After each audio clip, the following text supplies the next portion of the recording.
Crypto flip.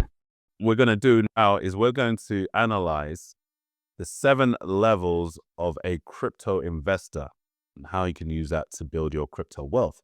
The first level is a term that a lot of people have said and a lot of people have heard, and that is a no coiner. So that means that you have $0 in crypto, you're pretty skeptical, and you've been sort of priced out, or you feel like you've been priced out. You're probably thinking to yourself, should I even bother in 2026? So if somebody's at that position, what do you think they should do? If you're in that position, you feel like you've been priced out. How can you get priced out of something that you can fractionally buy, bro? Bitcoin's not being gentrified. Nah, bro, I'm saying it because that's how a lot of people feel. A lot of people feel. No, this is true. I'm laughing because it's the truth. You can fractionally buy anything. A lot of people think, oh my gosh, Bitcoin is 60K. Oh my gosh, guys, that's so expensive. You don't need to buy 60K worth of Bitcoin. You can buy £100 worth of Bitcoin, $100 worth of Bitcoin. I reckon, yeah, if you feel like you've been priced out, I'd say just jump in. If you have $0 in crypto, the best thing you can do is just put $50 in. Like, I remember a while back, I was with 2 of my friends and they were like, I'm preaching about ETH. This was years ago when I was at ETH Maxi. And I was like, bro, you might not have Ethereum yet. They're like, no. I'm like, give me your phones right now. Bro, I took both of their phones. I downloaded Coinbase. And I was like, top up your thing with £50. We just came out from eating, somewhere not too far from where we live. So we each spent like £50 on food. I'm like, all right, you just paid £50 on food.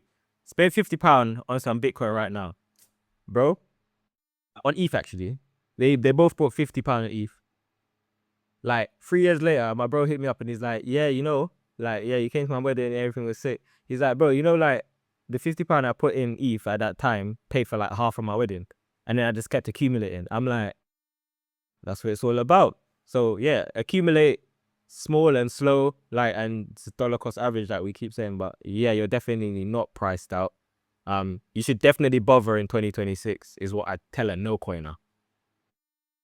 Yeah, I mean, what I'll tell a no coiner is that just get your head out your ass, man, because all the negative things you've heard are probably, you know what I mean, mainstream media telling you, oh, Bitcoin is overpriced or this and that. And I feel like a lot of time when you let other people do your thinking for you, you can get left behind very easily. So, and it's not really, being a non-coiner shouldn't be a shame. Like, you shouldn't feel like you'd be left out, whatever. Like, I've made bigger mistakes than that. You know what I mean? So I think, man, that's what non-coiner is. One, you don't ask to invest so much money to do well in this space. Like, there's so many things you can do. You can do airdrop farming. Like, Hype is one of the biggest airdrops that you could have farmed. So, like, you don't really have to spend a lot of your own money to really get a foothold in this space. So, one, you can try, obviously, airdrop farming.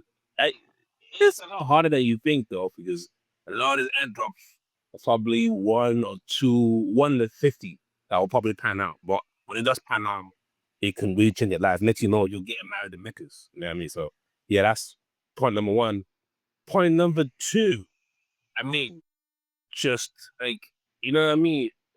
Road not venture is usually the one you regret the most. So it's like, I just dabble a little bit. Try. And you start listening to mainstream media. Stop. Let me take that initial first step. Don't let fear cripple you so much to the point where, like, you can't even make a decision. You know what I mean? Especially when you're educated, you're tech savvy, and then just constantly overthinking and not making the move. So I think just take the first step. You know what I mean? Like Rich said, invest £50, £100. You know what I mean? Like, it's hard to tax that when you can actually buy things fractionally. You're gonna buy 25% of one Bitcoin. You're gonna buy 0.5 of Bitcoin or 0.1 of Bitcoin. You know what I mean? And then hold that, and then you never know. If Bitcoin goes 100K, that's 10K. If it goes to 20K, that's 20. That's 30K, that's 30x. I mean, no guarantee you can alter that, no, but I think as a long coiner, these are the kind of steps you can kind of take to kind of get forward in this race. Yeah, I think you make a great point about the airdrops. That's definitely a way to get your foot in the door. It's a lot harder these days because there's not many great airdrops. However, they are still around. And then there's things where you can get like bounties, whether it's on the technical side for, crypto projects, whether it's, just doing tasks, whether it's Dare.market or now Pump.fun also has a very similar feature. So there's a lot of different ways to get your foot in the door without necessarily even having to invest your own money. You can maybe be a moderator, you can be a community manager, and you can actually start getting paid in crypto. So there's a lot of different ways. Obviously, in a bear market, it's a lot tougher and there's a few opportunities. But if you are perceptive, there are still quite a few things you can take advantage of. So the next level, level 2, is the Dabbler. Someone with a few hundred to, low thousands, and bought an exchange, mostly Bitcoin and ETH. But I don't really check the charts daily. Maybe it's something they bought a while back and, they've only got a few hundred left. What do you think their strategy should be to sort of elevate their crypto portfolio? Oh, I got bars for the dabblers. If you are a dabbler, you have a few hundred, low thousands in crypto. And the number one thing you need to do is sell all of your altcoins, not financial advice. Oh, the altcoin. I prefer sell that everything, but not altcoins. Yeah. Nah, bro. Sell all your altcoins and rotate back into Bitcoin. Like, sell it all and then buy Bitcoin and then just sit on that Bitcoin. If you're somebody that's not there all the time, like as Deji literally just reeled off 5 of what were some of the hottest coins a few years ago, and now they are worth nothing compared to where they used to be. Like, that is what will happen to your altcoin bags. Like, bar a few altcoins like BNB, Hyperliquid, a few altcoins, they're all gonna, bro. I said what I said. I didn't say ETH. They're all gonna decline, bro, in price drastically. So stay ahead and just rotate into Bitcoin and just hold it and just don't worry about it. Because the flip side of this is you're gonna keep your bags and you're gonna continue to see the £200 you have in XRP go down to 150, 140, 110, 90, 80, 60. But they may be thinking, that when the next bull comes around, then it all bounce back. There's some coins that will never bounce back. And the problem is you have no idea which ones they are. So if you're somebody they're never coming back. If you're somebody that's not on the market all the time, then don't even bother trying to play that game. So I've been curious about this. I know Cardano's been melting, but what? Oh my god, Cardano's 14 cents. Okay. My advice for dabblers. I think honestly, Rick already kind of touched on it, and I want to add one more to it because I think dabblers means you're probably confused on what you're doing, just shit on the wall, hoping it sticks. I mean, and it probably also means you have a lot of altcoins, and then you probably want to have like a diamond hand, you're udling, which is all good. I think you need to be able to have a certain level of risk tolerance to do well in this space. But in the bear market, you know what you perform the base. You better just rotate into something that you feel safer, that you feel that can help you, and then you start to push to the market. So yeah, rotate into Bitcoin. It's excellent advice. I think my other advice would be for you, because I'm thinking of it in terms of a sea animal, right? As a dabbler, what animal would a dabbler be? It's not a catfish. It's more like a shrimp, isn't it? It's very, very small fish and all. You're just very, very small organism. So I would say for you to kind of elevate to a level of not a shark, not a whale, not a big fish, but maybe a catfish. Another level up. I think my advice would be bear market invest. The reason I say that is because the only way to really do well in this space is to actually pay more attention in the bear market. I think that's a lot where a lot of the work is done, a lot of the hackathons are happening, and developers are more focused on the tech, not the profit. And there are also more opportunities because obviously a lot of people have kind of exited their portfolio, their position. So a lot of the things are discounted. I already kind of give you, I read 5, 6 altcoins off the top of my head that, you know what I mean, that were actually pretty hot, and then now they're now terrible. Not doing really, they're not doing really well at all. So I think when you really cut on and you focus more on the bear market and you really just buckle down, or your discipline, your DCA, your discipline, your purchase. You know what I mean? You're not kind of like feeling yourself grasping no and gassing yourself that your altcoin will be the best thing since last spread. Now you really have to be diligent and focus on the bear market, and that's how you kind of escape being a dabbler to all of like a mid-sized fish. You know what I mean? Because at the end of the year, you still support a bit of capital even in the bear market. If you don't have it, whatever capital you have will still turn to something sizable when the bull market comes. And that's when you need to just ignore the noise and, you know, execute if it's taking profit or adding more or whatever. So yeah, that's my advice for the dabblers.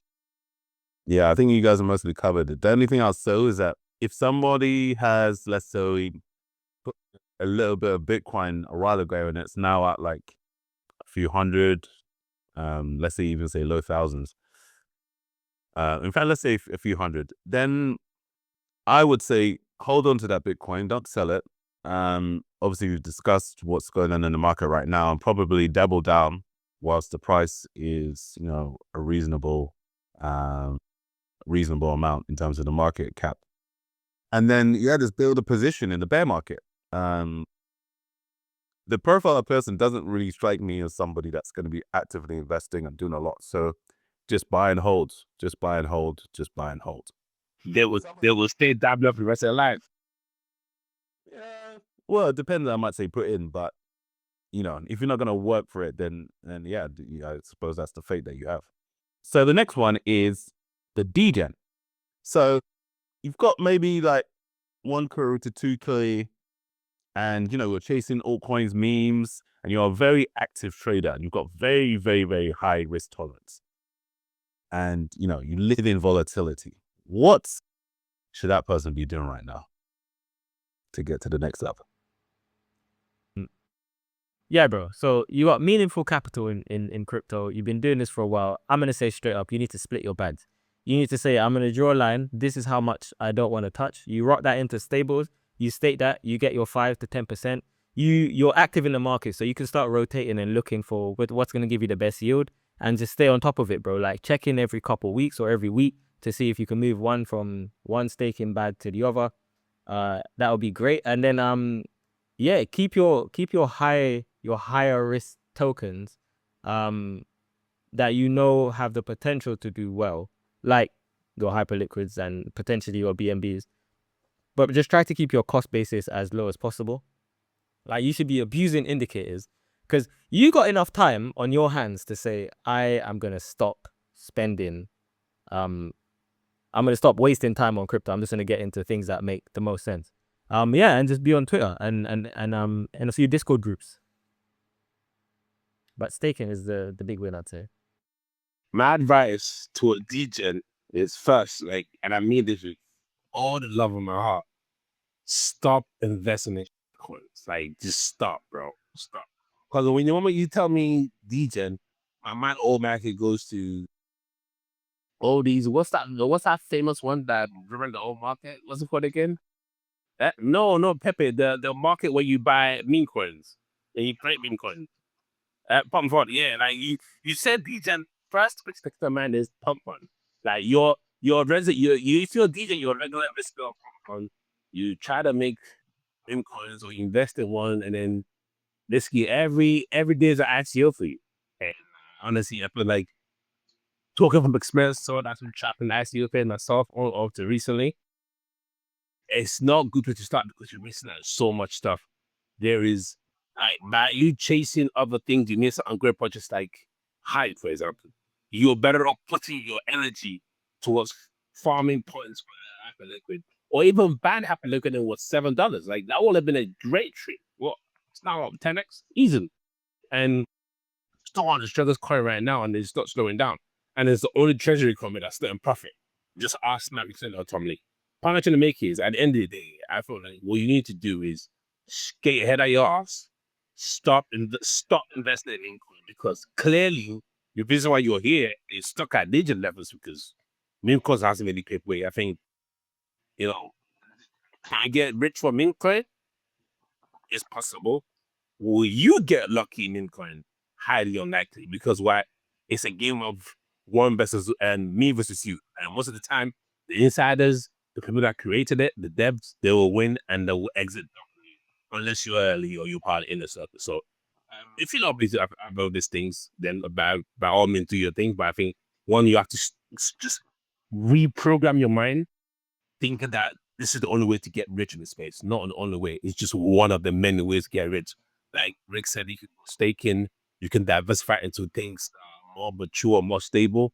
Yes, it'll cost a lot of capital, but at least you can see whether or not knowing that over leverage or you're overexposed to a meme coin. I mean, just like look at all the meme coins that are at the top of the market at the beginning of this bull market. Peanut, Chad, the Giga Chad, Moo the Bull, all these things are now down to zero. You should go and check the charts. Go and check the charts. You know what I mean? So say clearly it's not a good investment vehicle long term. So my advice to you would be to just stop investing in Bitcoin and definitely diversify into other proper asset class. If Muir had heard this here, he wouldn't be too happy. But when it comes to the Degen and how you can sort of level up, yeah, I think these guys covered it already. But if it was me and I was in the Degen space, now is not even the perfect time to be a Degen, because the bump is not up for it. There's not enough retail. You know, you're mostly battling against other Degens, which makes it super hard, and probably AI as well. So Action is action. So even if it's as long as there's someone else on the other end of the trade, DJ will keep DJing, man. Well, we're talking about how to level yourself up as a crypto investor. So if you're gonna get out of that Degen bucket, I think you need to take a more longer term view of the market. Like a DJ will only help you go so far. And yes, as Eddie said, you can. Can you make money from being a DJ? Yes. Is it likely that will happen to you? Not really. Look at the numbers. So yeah, I think if you took a longer term view, you will be more likely to have success, because rule number one is don't lose money. Being a DJ, well, you know what that's about. But level 4, being a bag holder turned believer. So you have real money now, about 5 to 6, mid 5 to 6 figures. You survived at least one crash, and now you're thinking long term, diversifying into staking and yields, yield farming, etc. What can this person do to sort of, take that leap into the next phase of being a crypto investor?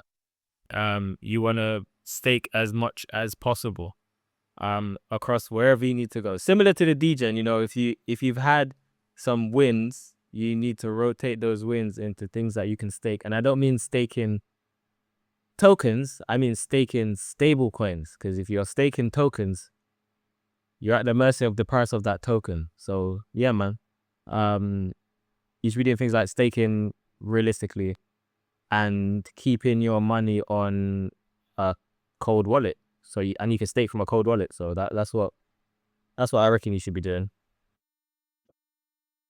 Yeah. First of all, if you're a bag owner, /term believer, in terms of size of you're basically a catfish. You're a bottom feeder, fam. Literally, that's what you are. You're a bottom feeder on altcoins and you're overholding. The first thing you need to do is shed all your altcoin bags, fam, because I think, speaking from experience, I've held altcoins through multiple cycles and it was not fun, fam. Like I held Casper through one cycle and I go, well, you live it, you learn. You truly live it, you learn. So I think the first thing you need to do is exit all altcoins if it's not hype. If you got hype, cool. Keep holding that one, stake that. Then you earn all your yields. All the course. So I think hype is another great factor, so I'll keep that. But if there's no hype, if it's not cut down all these other burn, I would just sell, because you probably need to get them at a much lower thing. And I think what you need to do exactly is to preserve the Satoshi value of your portfolio. So that means rotating to Bitcoin or DCAing and buying Bitcoin aggressively as it goes down. I think that will be my approach to obviously coming back from this hellhole, because I mean, 5 figures don't mean nothing. Like, it don't mean nothing in crypto because you could literally go like that, especially if you're in altcoins. So I think one, we want to rotate out to Bitcoin stables. Two, you know what I mean, aggressively come up with a plan to buy Bitcoin as much as possible because what you want to do is preserve the Satoshi value of your portfolio. That's what you want to take it to the next cycle, not hold a shit color, hoping they like maintain their previous all-time high because they rarely ever do. Yeah, I think if you're in the mid 5 to 6 figures, you're in a very tricky position. Why? Because you want to grow your crypto wealth, but at the same time, you don't need to be so aggressive as a Degen or any of the other tiers below. Because if you don't, you want to grow without having to necessarily take the risk. So obviously Bitcoin and maybe some of the outperforming altcoins like BNB, Hype, etc. And yeah, so now is when you start to think a bit more defensively, but not so defensively that you're not going to grow. Otherwise, you sort of get stuck in that range. But yeah, I think the amount of risks that you take at that level should be significantly less than a Degen, for example. So now we're starting to get to the big boys, and this is level 5.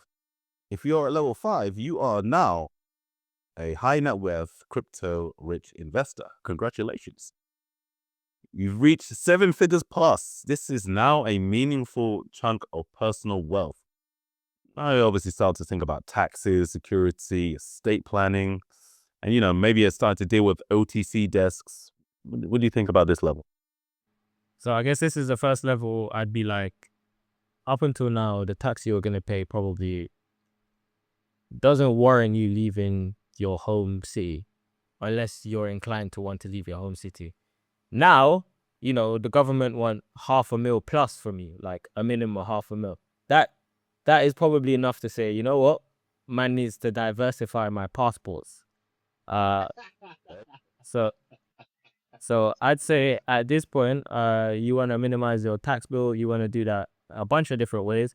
Like if you have crypto in your personal name, you want to be thinking about moving that into an institutional account. Probably should have done that a while ago, but I mean, there's still time to do it now. Yeah, like you want to have all of your affairs in order in terms of like, you got kids, you got a family. You want to hit up a lawyer, you're going to have to share some private keys, bro. If they get hacked, you're stuffed. You're going to have to figure that out. I mean, I'm sure there's platforms out there and there's guardians and things that you can do. So you don't have to explicitly share your private keys, but you should be thinking along that level. And yeah, like you still want this to grow, right? Like you still want it to grow. So you're either still, bro, there's people out there that's probably seven figures plus in crypto and are living off staking benefits and are getting something like 8% staking benefits a year, or 10%. Like, a million. Let's say you had $1 million in crypto and you're getting a staking percentage of 10%. Like, you're all right, bro. Like that. I mean, depending on your lifestyle and how you're living, but like that's enough for you to not have to work. So it's only up from there. And yeah, if you're gonna sell crypto, bro, don't flood the market like you need to be running to OTC desks or doing deals with people that you know explicitly, and try and keep it legal because it's easy to try and stay under the radar at that level.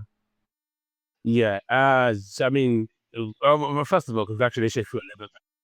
You know what I mean? I have a means to go ahead with it to invest in new coins, Bitcoin, ICO, whatever. Like you want to have invested in crypto. That's a huge accomplishment. A lot of people blow their money on e-cam girls. They just don't know what to do. Like, shout out to you for a level 5 investor and things that I would do. First level 5 investor is one. I think it's more about capital protection now. You could go into more offensive mode than offensive mode. You want to be more defensive. You know what I mean? Guard against phishing attacks.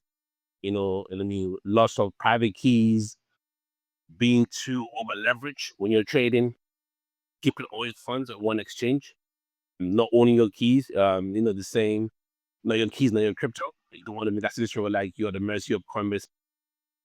It could be a glitch in their system where like someone that has a similar wallet address to yours was engaged in some illicit activity, and because that happen to have almost identical wallet address, other than do one or two characters, they block your funds saying, yeah, you were involved in illegal activities, and then you have to go to a lot of legal channels. So I think you want to just avoid all that. I think your level of investor of time is the essence. You know what I mean? Your time is very valuable. We don't want to be wasting it, going back and forth with admin, begging them to release your fund.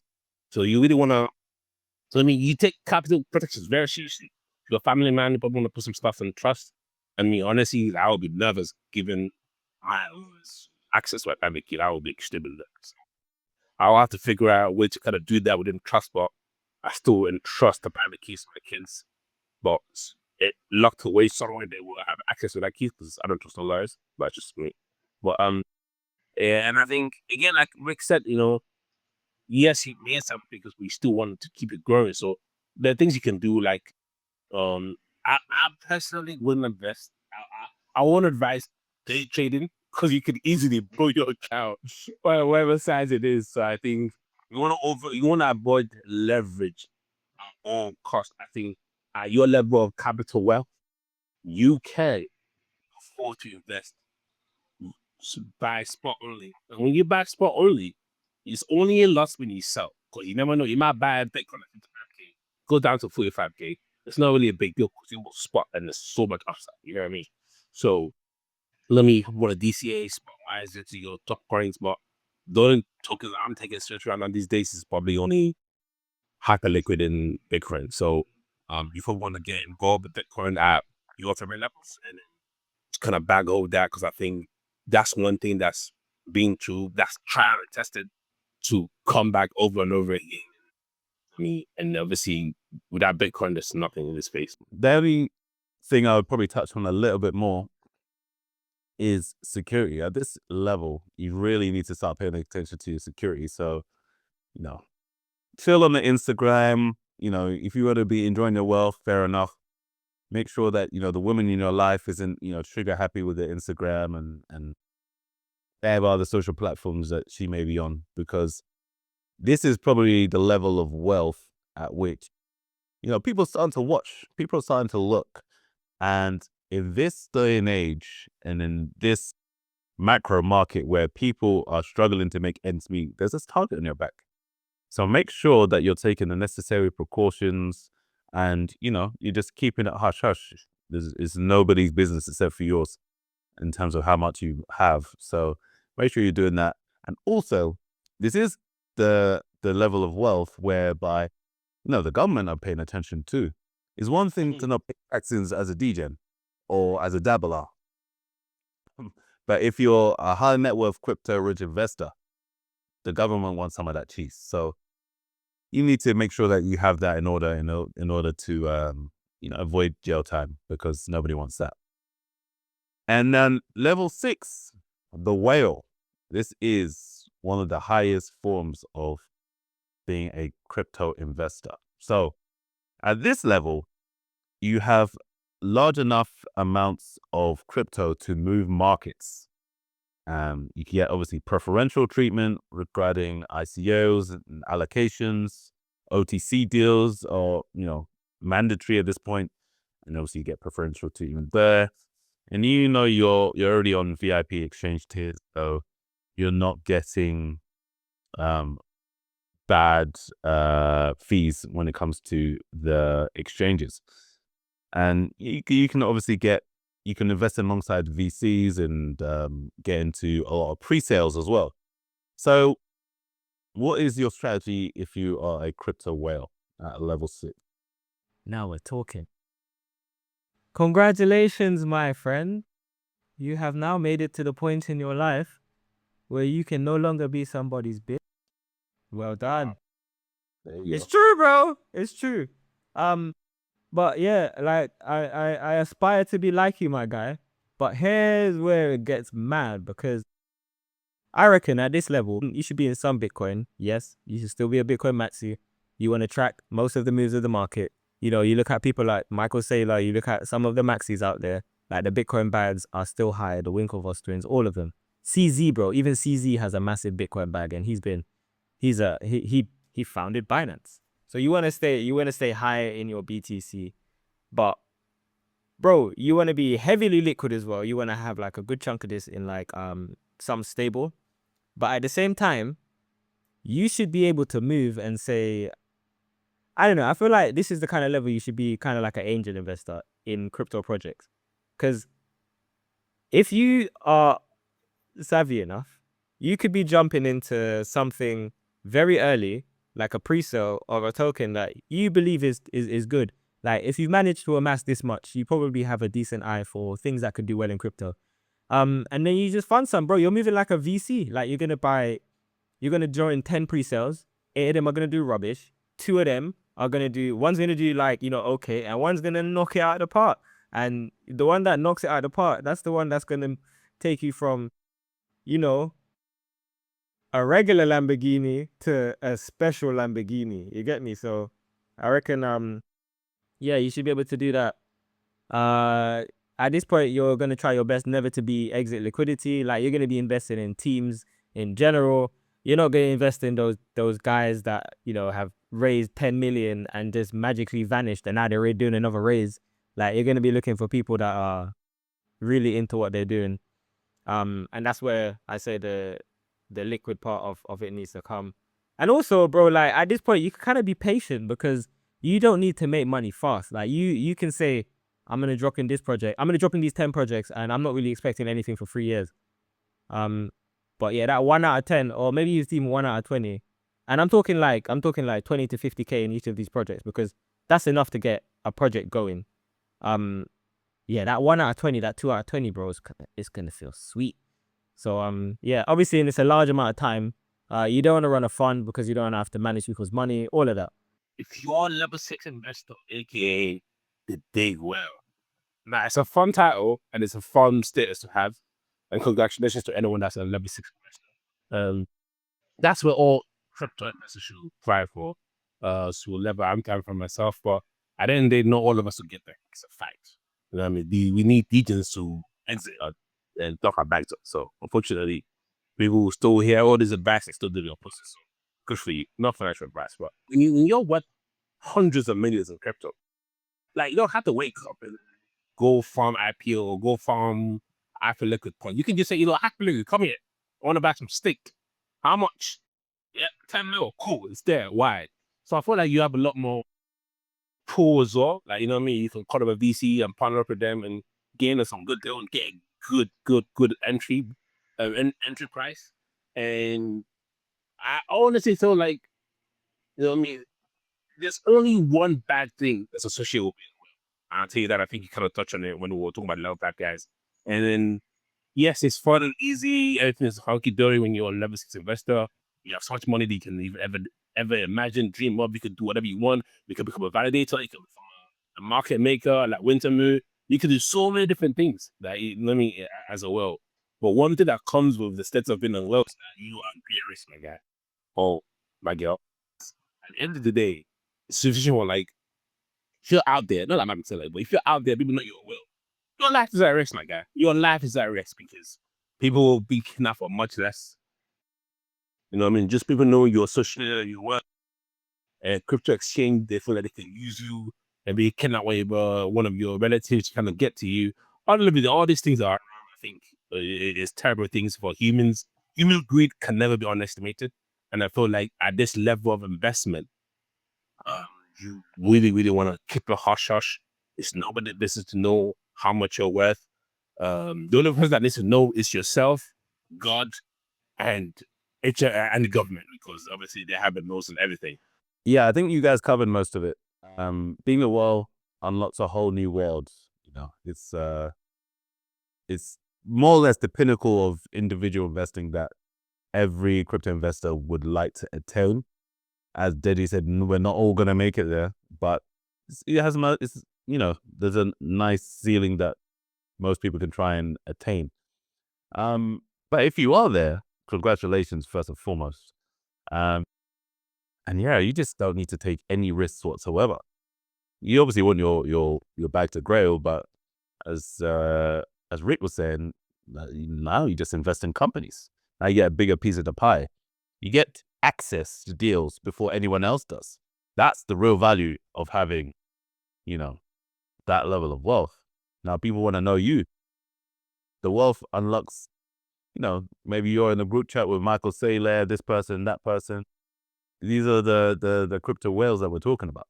So yeah, I think if you're there, just make sure you're not going to be in the next crypto confession which says that you lost all, because that would be very unfortunate.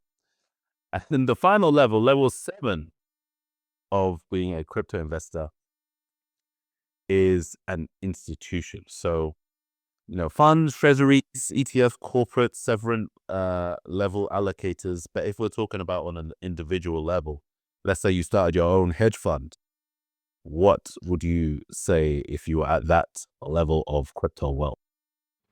All right. So if you're an institution and you're in crypto, you have massive funds, treasuries, you might even run your own ETF. Bro, you need to be the people that are going out there and facilitating. First of all, you need to wear a suit. You have to. You have no choice. But the reason why you need to wear a suit is because you need to be facilitating the understanding of crypto on a regulatory basis across multiple different countries, bro. Like, you know how you see man like, Charles Hodgkinson's, the founder of Cardano, just and son. That's where these men are at. These men are basically saying, I'm going to be pally with the crypto president because I want crypto regulation to hit a certain milestone. And all of these men, they have some say when it comes to how governments and countries understand crypto based on the fact that they funded the campaigns or whatever it is. But you need to be advocating for understanding of crypto so that you can spend as much as your bags as possible. And let some of our smaller fish grow as well. Basically, like when they move, like the price moves. If an institution says I'm gonna sell, bro, if a strategy said tomorrow I'm gonna sell 20% of my holdings, the entire market's stuffed. Like you can't even go OTC with this. You either have to go to like the Sultan of Brunei and be like, hey, I need a loan, but it's not a loan. I need 200 mil, but I'm gonna give you some Bitcoin, like 200 mil worth. So you can't go to the market with that because you just destroy the market. I don't think like there's enough liquidity on a massive order book like Coinbase's to facilitate something like that as a transaction. And OTC will just struggle. They'll basically have to pair you up with like a bunch of people or even a bunch of other institutions. Maybe at this point you just need to be talking to institutions. You can't talk to anyone else. You just have to be talking to them lot. And yeah, at this point you're gonna care so much more about ETF flows, about treasury allocations, and you just need to be able to track where all of your money is across all the different levels. But this is it, bro. Like at this point, yeah, I would even say it's probably worth setting up some kind of mining operation for whatever tokens or things that you're invested in, like ETFs. Like obviously you can't mine ETH, but you can be mining Bitcoin, bro. You can own some of Antminer's shares, whatever. Like you should be playing at the level of I need to make sure that this thing doesn't flop, because if it flops, everything I've worked for is gone. Like, so yeah, that's the kind of level that you should be thinking of. And you should be trying to convince countries, like you need to put some money into your crypto treasury. Like, you don't have to buy mine. However, I've got some. You get me? Like, if you want to put 10% of your country's GDP into crypto, I got that. So you come and buy that from me. I'll hold it. I'll hold the money and the crypto, so you don't have to worry about that. Bro, them man, they can play a crazy game. Yeah, I'd love those type of problems. I'm not even gonna lie. That's what I say. Yeah. Oh my goodness. As a level 7 investor, The fund well, you're not a will, you're an entity, you're a foundation, like Ethereum Foundation, you're a sovereign level fund. You probably run a family fund or even a hedge fund. So honestly, at this level, there's so many options available to you. And like Rick said, you're not buying on market, you're buying ETFs. Or you're buying up with VCs and investing in these big projects, and not necessarily require tokens, but you probably even want equity as well. It's a draw. That's a draw strategy. That's a draw capital strategy that a lot of people don't get access to. But yeah, I think at this level, what's important is, and then Ricky touched on this a little bit, is that You know what I mean? You're out there lobbying for more favorable frameworks around crypto, lobbying against, you know what I mean, the creation of CBDC, the government issue level stable coins, in lobbying for more favorable crypto innovation and laws to allow more crypto innovation. And I think, and most importantly as well, you know what I mean, you're investing back in the market to drive innovation because you have so much money and you have so much level of wealth from crypto that you can't sell all at once. You're in the billions. You can't sell all at once. You can, but you know what I mean, it's not favorable to yourself. And you never really want to exit all at once. Investors have to exit in trenches. They want to level, they want to exit in, you know what I mean, 10% and 15 and 20, you know, that kind of stuff. And then the only way you can exit cleanly or you exit little for a lot of money is by making sure that the market is still growing. Right now, we are what all-time high was 2% trillion. It would be nice to just kind of grow to 10 trillion. I mean, and any kind of lobby that can allow that to kind of come through, that's what would be more because you just, I mean, like, it's what you need at this stage because it's the most important thing. And again, I think, and I keep saying this because this cycle has really terrified me. Security is paramount for you too, because I mean, at the end of the day, you're just, you know what I mean? Any one of you can get kidnapped. You just for answer. It's like the gold standard. This is like a level that most of us can only dream of. And you guys are really touched on it in terms of like influence in policy and that sort of thing. And I think that is where the key leverage comes from. It's no longer about buying coins. It's about buying votes. It's about putting the man or woman in that seat that is going to make it favorable. Because, you know, imagine there's two candidates. One of them is saying, we're going to tax your unrealized gains. The other one is saying, you know, we're never going to tax anything ever. We know what's going to, you know, swing the dial in your favor when it comes to, when it comes to your investments. And that change is more important than any single coin you could ever buy. So those are the types of conversations that you're going to be having. You're going to be meeting with Fortune 500 leaders saying, look, this is why you need to have crypto on your balance sheet. Maybe not even crypto. This is why you need Bitcoin on your balance sheet. Speaking to the head of Microsoft, Google, etc., or Alphabet, whatever. So these are the types of conversations and rooms that you'll be in if you are at the institutional level. It's no longer just about you, it's about how you can move the space forward. You're going to be on NBC a lot, or MSNBC. You're going to be on all of these talk shows. They're going to be the go-to mouthpiece, unofficial mouthpiece for Bitcoin. You're going to be speaking to all of these people and they're going to recognize you as, you know, the thought leader, but not the thought leader in like a social media standpoint, but like almost like an unofficial spokesperson for Bitcoin as a whole. And when the price drops, you're going to have to say, you know, this is why it's a great time to buy, and this is why it's great. And when the price pumps, you're going to have to be saying, look, this is where you should move from gold or whatever instrument you're in into Bitcoin. So it's a huge responsibility, and it's not a philanthropic thing, don't get me wrong, but because of the nature of it, it just lends itself to, you know, taking those bigger swings to have a sustained industry in the long term. So, and we'll see you guys in the next one. Peace.